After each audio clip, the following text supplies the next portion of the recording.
சாதிய வன்கொடுமை தடுப்புச் சட்டத்தில் கைதாகி சிறை சென்று வந்த நாகை காடம்பாடி ஏடிஜே தர்மாம்பாள் பாலிடெக்னிக் கல்லூரி முதல்வர் செந்தில்குமாருக்கு எதிர்ப்பு.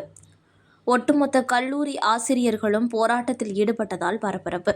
படக்காட்சிகள் கல்லூரி உள்ளிருப்பு போராட்டம். நாகை அருகே காடம்பாடியில் உள்ள அரசு உதவி பெறும் ஏடிஜே தர்மாம்பாள் பாலிடெக்னிக் கல்லூரி முதல்வரை கண்டித்து அக்கல்லூரி ஆசிரியர்கள், ஊழியர்கள் உள்ளிருப்பு போராட்டத்தில் ஈடுபட்டனர்.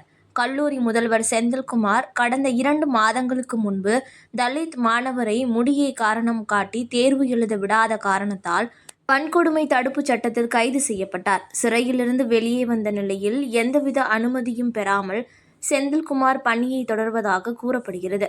இந்த நிலையில் ஊழியர்களுடைய வருடாந்திர ஊதிய உயர்வை வழங்க வேண்டும், பண பலன்களை முடக்கக்கூடாது, ஊழியர்களின் பணி பதிவேட்டை முறைகேடாக பயன்படுத்தக்கூடாது, ஊழியர் விரோத போக்கை தொழில்நுட்ப கல்லூரி முதல்வர் கைவிட வேண்டும் உள்ளிட்ட கோரிக்கைகள் உள்ளிருப்பு போராட்டத்தில் ஈடுபட்டனர்.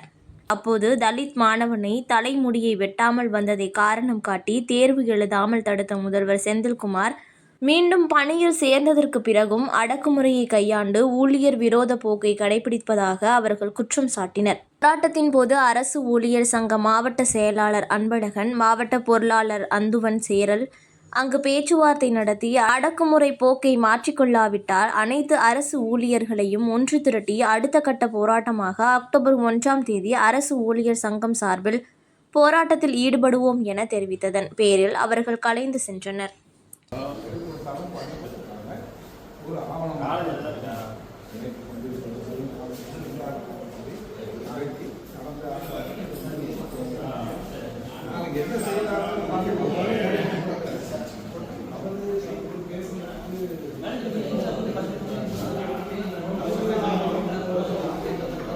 தர்மாம்பாள் பாலிடெக்னிக்கில் நான் எம் பாலசுப்ரமணியன் எலக்ட்ரிஷியனாக ஒர்க் பண்ணுறேன்.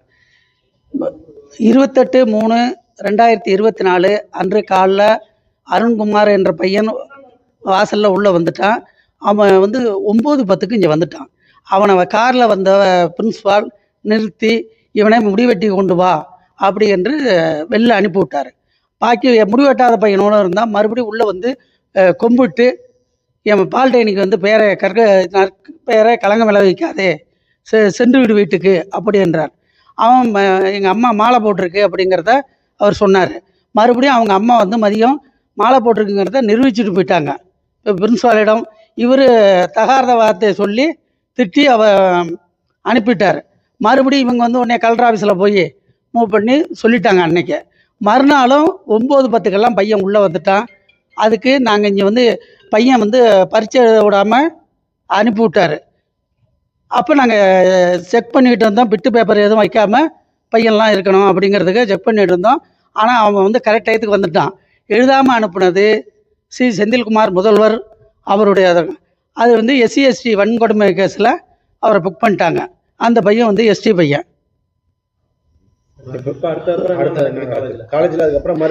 இப்போ உள்ளே இருந்துக்கிட்டு எனக்கு 30 வருஷம் இங்கே இது முடிஞ்சால் ஒரு இன்க்ரிமெண்ட் கொடுப்பாங்க. அதை கேட்டதுக்கு பாலு துரோகி, அவனுக்கு கொடுக்க முடியாது அப்படின்னு சொல்லிவிட்டார். செக்ஷன் கிளார்க்கிட்ட சொல்லிட்டாரு.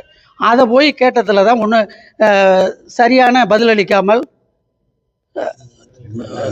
தரக்குறைவாக பேசிவிட்டார். உரிய ஆதாரத்தோடு அவர் பணியில் சேரல. ரீஒர்க் பண்ணதுக்கான லெட்ரு சேர்மனும் கொடுக்கல, டோட்டலையும் கொடுக்கல, அதை வாங்கி அந்த செக்ஷன் கிளார்க்கிட்டையும் கொடுக்கல. இவர் வழக்கு போட்டு உள்ள போயிட்டு வந்துட்டாங்க. இங்க வந்ததுனால அது ஓகே. எதனால உங்க இன்கிரிமெண்ட்லாம் தடுக்கிறாங்க? வேற என்ன கால் பண்ணுச்சு? எதனால அப்படி பண்றாரு? அவர் பணம் பிரதானமா நினைக்கிறாரு. நான் தான் அவருக்கு வீடு பிடிச்சி கொடுத்தா எல்லாம் பண்ணேன், இப்ப எதுவுமே இல்லைங்கிறாரு. தொழிலாளர் விரோத போக்க கடைபிடிக்கிறாரு. பாலசுப்ரமணியன் பாலிடெக்னிக்ல நான் 25 வருஷமா வேலை பார்த்துட்டு இருக்கேன் சார். இந்த பிரின்சிபல் வந்த பிறகு இந்த கவர்மெண்ட் அறிவிச்ச 4% டிஏ ஜனவரியிலேருந்து 7 மாதமாக எங்களுக்கு கொடுக்கல. கேட்டால் நிர்வாகத்துக்கிட்ட பணம் இல்லைன்னு சொல்கிறாரு. நான் ஒரு லேப் அசிஸ்டண்டாக வேலை பார்க்கும்போது எங்கள் கூட வேலை பார்க்குற பணியாளர்களை அதிகமாக துன்புறுத்தி செய்யக்கூடாத வேலைகள் அனைத்தும் எங்களை செய்ய சொல்கிறார். அது எங்களுக்கு மிக மன வருத்தமாக இருக்குது. புரிஞ்சுங்களா? அதனால் அருண்குமாருங்கிற பையன் எக்ஸாமுக்கு கரெக்டாக வந்துட்டான், மொழி திருத்தம் பண்ணலை அப்படிங்கிற பையனை வெளில அனுப்பிச்சிட்டாரு. அதுக்கு எந்த விதமான சாட்சியும் இல்லாத ஃபுட்டேஜை காலேஜ் அந்த ஃபுட்டேஜை அவர் அழிச்சிட்டார்.